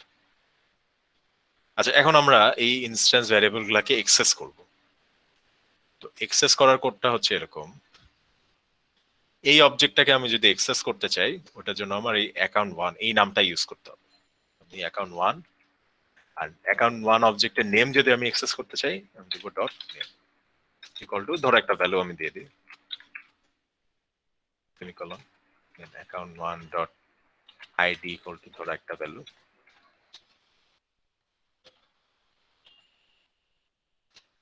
Account 1 dot balance right ধরো এটা 700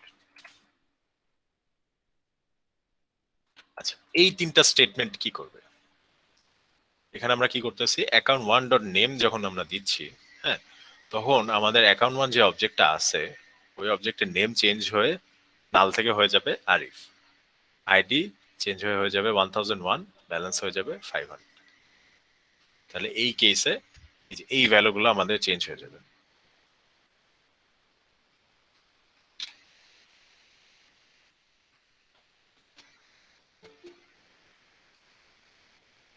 নামটা যখন সেট করলাম account 1 dot name equal to যখন আরিফ দিলাম নামটা চেঞ্জ হয়ে যাবে আরিফ দেন সেকেন্ড লাইনে যখন আইডিটা চেঞ্জ করলাম আইডি চেঞ্জ হয়ে যাবে 1001 ব্যালেন্স হয়ে যাবে 500 ঠিক আছে সো এইভাবে একটা অবজেক্টের এই যে ভ্যালুগুলো আছে ইনস্ট্যান্স ভ্যারিয়েবলের ভ্যালুগুলো সেগুলো আমি চেঞ্জ করতে পারি স্যার আবার যদি নেম অন্যটা দিতে হবে কি আরিফই থাকবে নাকি অন্যটা হয়ে যাবে তুমি যদি অ্যাকাউন্ট 1 ডট নেম অন্য একটা দাও তখন এই নেমটা চেঞ্জ হয়ে নতুন যে নেমটা দিছো সেই নেমটা হয়ে যাবে হ্যাঁ তুমি যদি এখানে ধরো দাও account 1 dot name equal to suppose ধরো দিলা বি তখন এখানে আরিফটা চেঞ্জ হয়ে যাবে বি মানে লাস্টে যে ভ্যালুটা দিবা ওই ভ্যালুটা থেকে যাবে ওকে স্যার আর সেমিকোলন দিতে হবে বাই দ্য ওয়ে আচ্ছা সেম ভাবে আমরা অ্যাকাউন্ট 2 এর এরকম নেমগুলো দিই তো অ্যাকাউন্ট 2 এর জন্য আমি অ্যাক্সেস করব হচ্ছে অ্যাকাউন্ট 2 দিয়ে নেম ধরো দিলাম সাইফ অ্যাকাউন্ট 2 ডট আইডি ধরো দিলাম স্ট্রিং দিতে হবে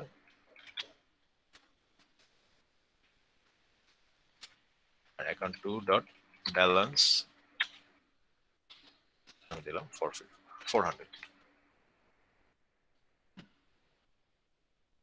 তো এখন কি চেঞ্জ হবে অ্যাকাউন্ট 2 দিয়ে আমি কোন অবজেক্টটাকে অ্যাক্সেস করতেছি এই অবজেক্টটাকে তো এই চেঞ্জগুলো হবে এই অবজেক্টে এই অবজেক্ট কিন্তু আর চেঞ্জ হবে না যেহেতু আমি অ্যাকাউন্ট 2 দিয়ে অ্যাক্সেস করতেছি সো আমার এই অবজেক্টটা চেঞ্জ হবে কি চেঞ্জ হবে নেম আইডি ব্যালেন্স চেঞ্জ হয়ে যাবে হয়ে নতুন এই যে ভ্যালুগুলো দিলাম সেই ভ্যালুগুলো চলে আসবে তো নেম হয়ে যাবে সাইফ আইডি হয়ে যাবে 1202 ব্যালেন্স হয়ে যাবে 400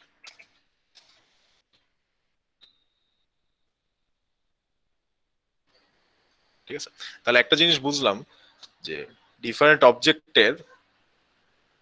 অবজেক্টের জন্য প্রত্যেকটা অবজেক্টের জন্য আলাদা আলাদা করে এই ইনস্ট্যান্স ভ্যারিয়েবল গুলো ক্রিয়েট হয় এই যে নেম আইডি ব্যালেন্স এগুলো হচ্ছে প্রত্যেকটা অবজেক্টের জন্য আলাদা আলাদা করে এই ভ্যারিয়েবল গুলো ক্রিয়েট হবে একটা অবজেক্টের ইনস্ট্যান্স ভ্যারিয়েবলের সাথে আরেকটা অবজেক্টের ইনস্ট্যান্স ভ্যারিয়েবলের কোনো লিংক থাকবে না দুইটা যদি ডিফারেন্ট অবজেক্ট হয় ওই দুইটা ডিফারেন্ট অবজেক্টের ইনস্ট্যান্স ভ্যারিয়েবল গুলো ডিফারেন্স একটা চেঞ্জ করলে আরেকটা চেঞ্জ হবে না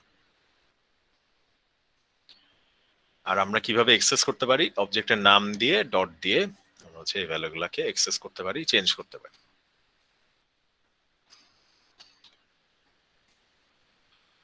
ওকে তো এই পর্যন্ত আমাদের কোশ্চেন আছে নো স্যার কোডে আমরা যদি দেখাই এখানে এই যে অ্যাকাউন্ট 1 ক্রিয়েট করে নেম আইডি ব্যালেন্স প্রিন্ট করছিলাম এখানে আমরা যদি অ্যাকাউন্ট 1 এর নেমকে সেট করে দেই Arif 1.id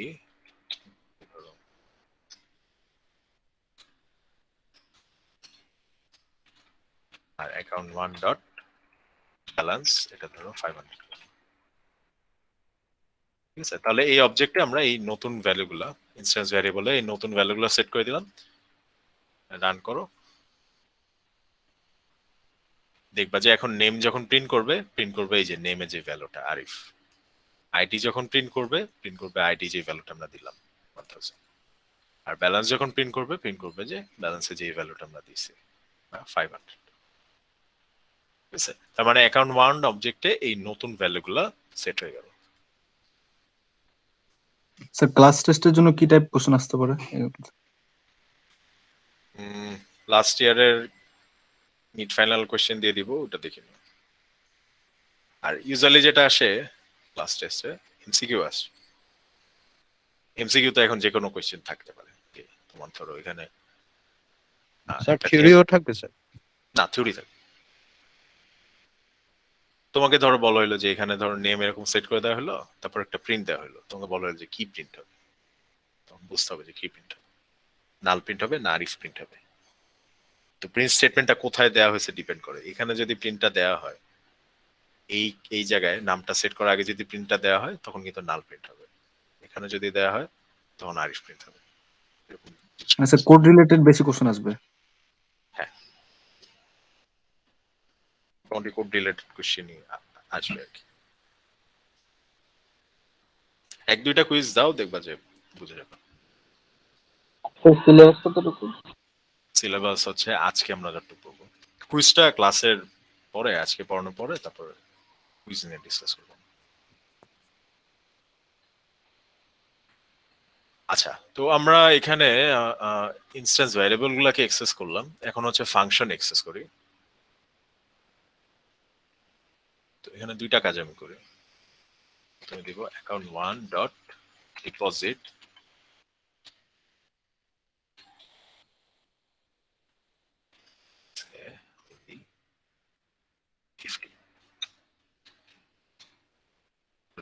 account 1 dot withdraw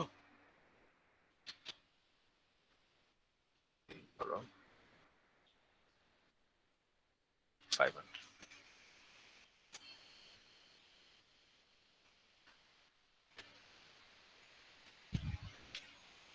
তাহলে একটা অবজেক্ট দিয়ে ফাংশন গুলাকে কিভাবে কল করে, ফার্স্ট অফ অল এই যে ফাংশন ডিপোজিট আর উইথড্র ফাংশন যে আমি কল দিলাম, কিভাবে কল দিতে পারলাম, কারণ আমাদের ক্লাসে এরকম ডিপোজিট আর ফাংশন উইথড্র নামে দুইটা ফাংশন দিয়ে দেওয়া হয়েছে।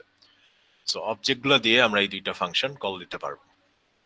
কল দেওয়ার সিস্টেমটা কি, অবজেক্টের নাম দিয়ে ফাংশনটাকে দিব, লিখবো ফাংশনের নামটা লিখবো, যেমন এখানে অ্যাকাউন্ট 1 ডট ডিপোজিট লেখা হয়েছে। এন্ড সাথে যদি ফাংশনে কোনো প্যারামিটার থাকে সেই ভ্যালুগুলো আমি দিয়ে দিব। তো আমাদের ডিপোজিট ফাংশনে অ্যামাউন্ট নামে একটা প্যারামিটার আছে, তো আমরা যখন ফাংশনটাকে কল করব ওই অ্যামাউন্টের ভ্যালুটা আমরা দিয়ে দিব। সেম ভাবে উইথড্র ফাংশন যখন কল করব তখন এই অ্যামাউন্ট ফাংশন ভ্যালুটা দিয়ে দিব। আচ্ছা, তো এই লাইনটা যখন এক্সিকিউট হবে বা এই স্টেটমেন্টটা যখন এক্সিকিউট হবে তখন আসলে কি চেঞ্জ হবে? ব্যালেন্স 550 হয়ে যাবে। হ্যাঁ, তো জিনিসটা কিভাবে কাজ করতেছে আমরা দেখি। তো অ্যাকাউন্ট 1 ডট ডিপোজিট আমি কল দিলাম, আমাদের এই ফাংশনটা কল হইল, ডিপোজিট ফাংশনটা কল হইলো, আর আমি 50 পাস করে দিলাম। সো আমার অ্যামাউন্টের ভ্যালু হচ্ছে 50। আচ্ছা, তো এখানে দেখো balance equal to balance plus amount দেয়া আছে। তো এই ব্যালেন্সটা কোন ব্যালেন্স, কার ব্যালেন্স? এই ভ্যালুটা অ্যাকাউন্ট ডট ব্যালেন্স যেটা। আচ্ছা, এই ব্যালেন্সটা হচ্ছে আমাদের ইনস্ট্যান্স ভ্যারিয়েবল যে ব্যালেন্সটা সেটা। আর এর ভ্যালু কোত্থেকে আসতেছে?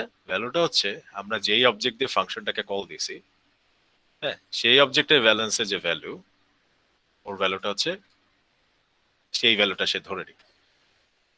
ওকে, সো এই যে আমরা এই লাইনে ডিপোজিট ফাংশনটা কল দিছি, এখানে হচ্ছে আমার প্রথমে ব্যালেন্সকে অ্যাক্সেস করা হচ্ছে। এই ব্যালেন্সটা কার ব্যালেন্স?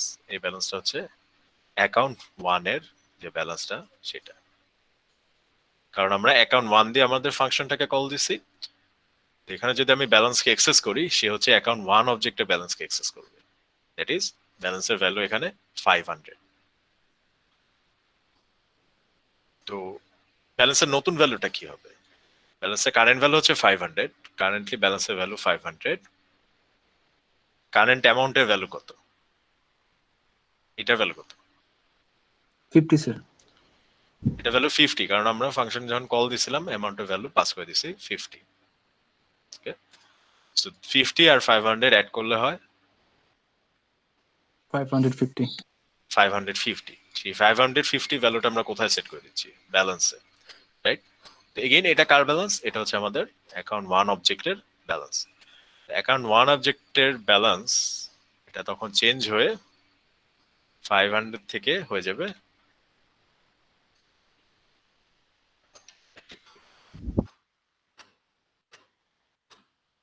তো এই স্টেটমেন্টটার পরে বা এই লাইনটার পরে ব্যালেন্সের ভ্যালু হয়ে যাবে 550 অ্যাকাউন্ট 1 এর জন্য। অ্যাকাউন্ট 2 তে কিন্তু কিছু চেঞ্জ হবে না। তো দেখো এটা বুঝছো কিনা?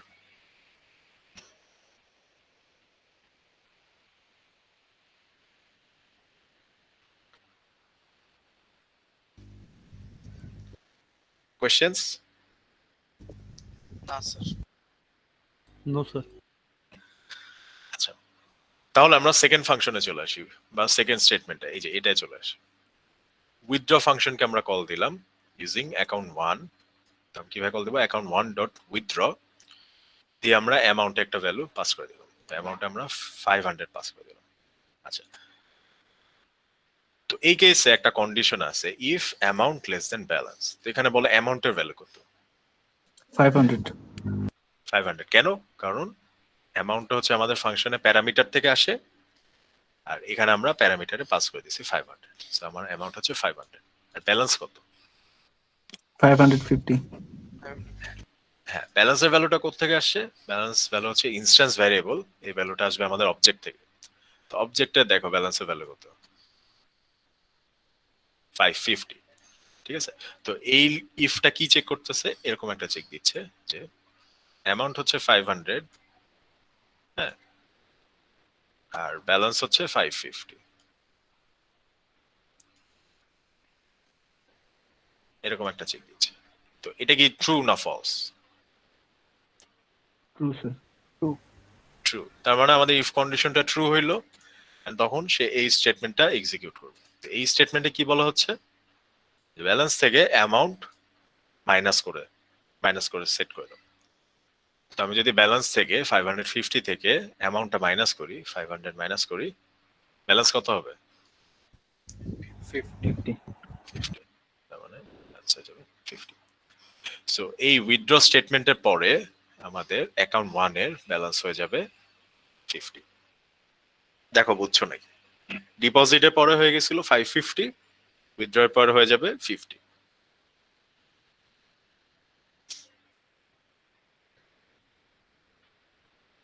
আমাদের ক্লাস কয়টা পর্যন্ত?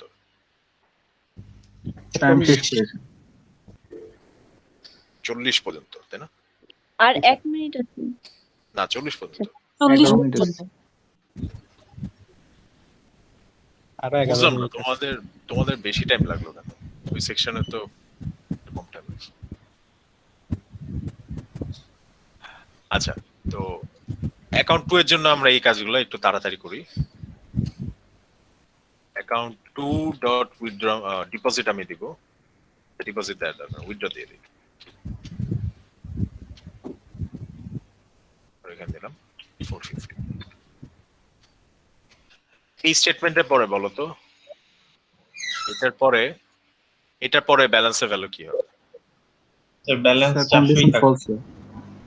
আচ্ছা, আমরা দেখি তাহলে উইথড্র ফাংশন কল দিলাম, অ্যামাউন্টের ভ্যালু হচ্ছে 450। এখানে কি চেক দিবে? যে 450 লেস দেন 400 কিনা, তাই না? কারণ এখানে যে ব্যালেন্সটা, এটা কার ব্যালেন্স? অ্যাকাউন্ট 2 দিয়ে আমি হচ্ছে উইথড্র ফাংশন কল দিছি, রাইট?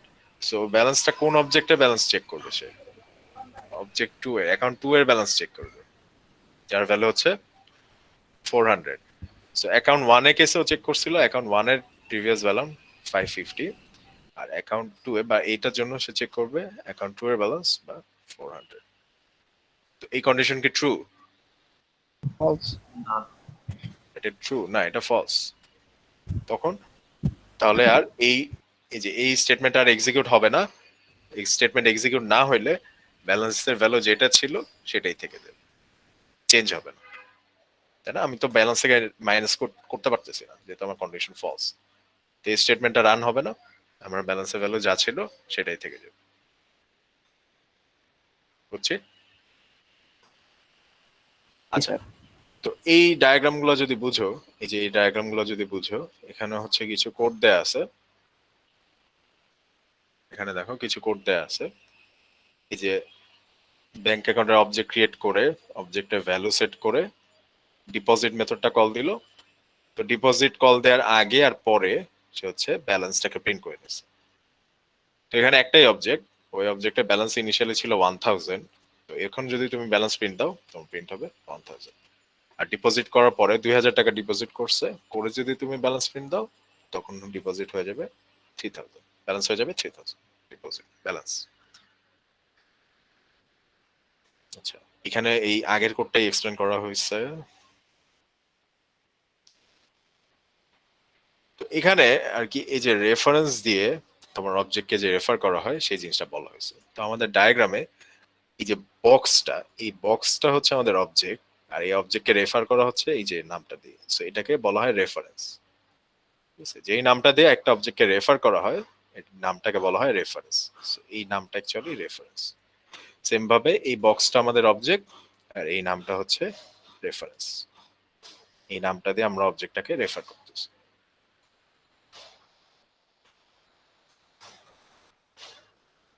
ওকে, তো এখানে দুইটা অবজেক্ট দিয়ে কাজ করা হয়েছে। দুইটা অবজেক্ট নেওয়া হয়েছে, অ্যাকাউন্ট আর আর অ্যাকাউন্ট কে। দুইটা অবজেক্টের নাম আর ব্যালেন্স সেট করে দেওয়া হয়েছে। দেন হচ্ছে অ্যাকাউন্ট কে তে 2000 টাকা ডিপোজিট দেওয়া হয়েছে। তো অ্যাকাউন্ট কে তে ইনিশিয়ালি ছিল 1000 টাকা, 2000 টাকা ডিপোজিট দিলে কে তে ভ্যালু চলে আসবে বা ব্যালেন্স চলে আসবে 3000। তো তারপর আছে অ্যাকাউন্ট কে এর ব্যালেন্স প্রিন্ট দিছে, অ্যাকাউন্ট আর এর ব্যালেন্স প্রিন্ট দিছে। অ্যাকাউন্ট কে এর ব্যালেন্স হয়ে গেছে 3000। হ্যাঁ, এখানে স্যার এই যে প্রিন্ট এলএন দুইটা না, আমি কি একটা দিয়ে দুইটা প্রিন্ট করতে পারবো? পারবা। তুমি এটা দিবা, এখানে প্লাস দিয়ে আবার দিতে পারো Rashid balance plus account balance. এই জিনিসটা যদি এখানে প্লাস দিয়ে দিয়ে দাও তাহলে হয়ে যাবে, একটা প্রিন্ট এলানে হয়ে যাবে। Okay sir. তো ডায়াগ্রাম দিয়ে আমরা যদি দেখি, এই ডায়াগ্রামটাই মানে এরকম একটা ডায়াগ্রামই আমরা দেখছিলাম। তো বিফোর ডিপোজিট মানে এই স্টেটমেন্টের আগে আমাদের হচ্ছে এরকম দুইটা ভ্যারিয়েবল ছিল, অ্যাকাউন্ট আর যার নাম ছিল রশিদ, আইডি নাল, ব্যালেন্স হচ্ছে 1000, আর অ্যাকাউন্ট কে যার নাম হচ্ছে কাশেম, আইডি নাল আর ব্যালেন্স হচ্ছে 1000। হ্যাঁ, ডিপোজিটের আগে এই যে এই স্টেটমেন্টের আগে। হ্যাঁ স্যার একটা প্রশ্ন ছিল। হ্যাঁ স্যার তাহলে এখানে রেফারেন্স আর ভ্যারিয়েবল নেম কি সেম জিনিস? হ্যাঁ, ওই ভ্যারিয়েবলের যে নেমটা ওইটাকে রেফারেন্স বলা হয়, কারণ আমরা অবজেক্টটাকে ওই নামটা দিয়ে রেফার করতেছি, এক্সেস করতেছি। ঠিক আছে, এই জন্য রেফারেন্স বলা হচ্ছে। এই নামটা হচ্ছে আমার অবজেক্টের রেফারেন্স। আচ্ছা, তো ডিপোজিট করার পরে কি হবে? কাশেমের যে ব্যালেন্স ছিল, যেহেতু আমরা কোথায় ডিপোজিট করছি, অ্যাকাউন্ট কে তে, সো কাশেমের যে ব্যালেন্স ছিল ওটা হচ্ছে 1000 থেকে 3000 হয়ে যাবে, আর রশিদের যে ব্যালেন্স ছিল ওটা চেঞ্জ হবে না, যেহেতু ওখানে আমরা কোনো চেঞ্জ করিনি। তোমরা যেটা করবা, এখানে যে কোডগুলো দেয়া আছে এই কোডগুলা এগুলার আউটপুট ট্রেস করার ট্রাই করবা। আর উপরে যে ক্লাসের কোডটা আছে এই কোডটা হচ্ছে 5 থেকে 7 মিনিট দেখে তারপর হচ্ছে নিজে ইন্টেলিজেন্ট আইডিয়া বা তোমার আইডিতে কোডটা করার ট্রাই করবা। ঠিক আছে? আচ্ছা, এখন একটু কুইজ নিয়ে কথা বলি।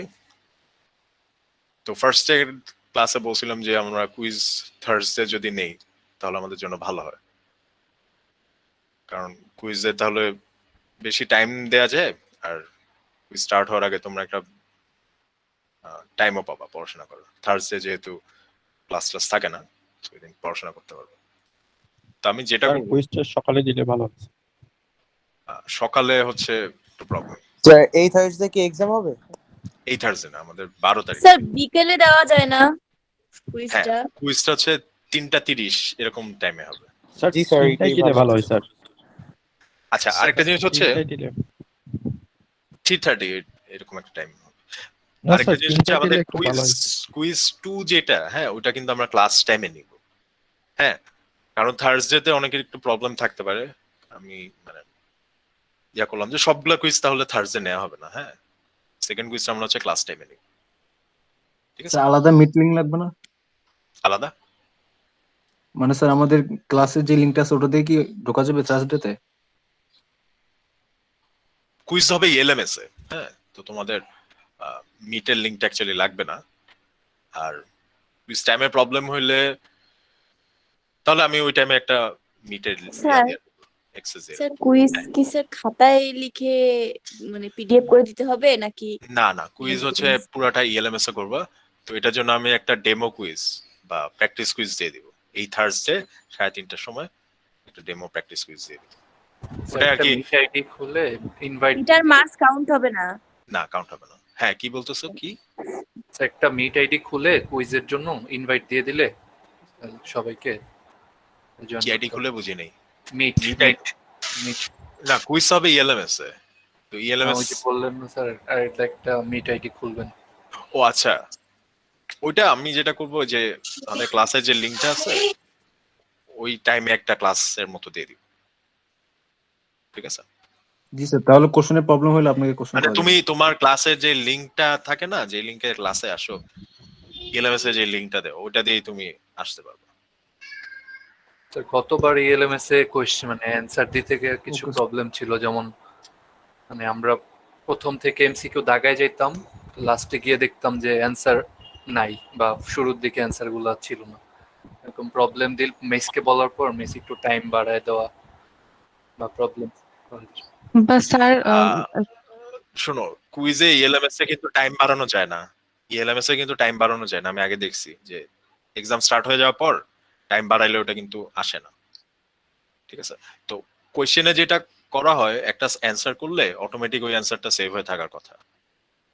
ঠিক আছে, ইএলএমএস এ তুমি যদি একটা অ্যানসার সাবমিট করো এটা স্যার অনেক এমন হয় যে স্যার বাড়ানো যখন 1 আর 2 আমি করলাম, 3 না করে স্যার 4 করছি, মানে 3টা আমি পরে করব। অনেক সময় স্যার সেটা ব্যাক করা যায় না, এমন কি কোনো সমস্যা হবে স্যার? না, ব্যাক করা যাবে। জি স্যার, ওকে স্যার। করা যাবে, এটা সমস্যা নেই।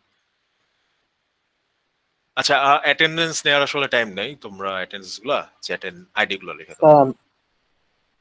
স্যার আমি ক্লাস ইনভিটেশনের জন্য মেল দিছিলাম।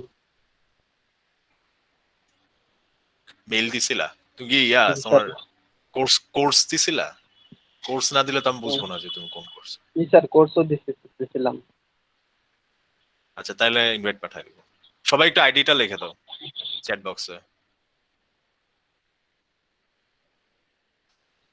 ওকে, আইডি লেখা হয়ে গেলে চলে যেতে পারো।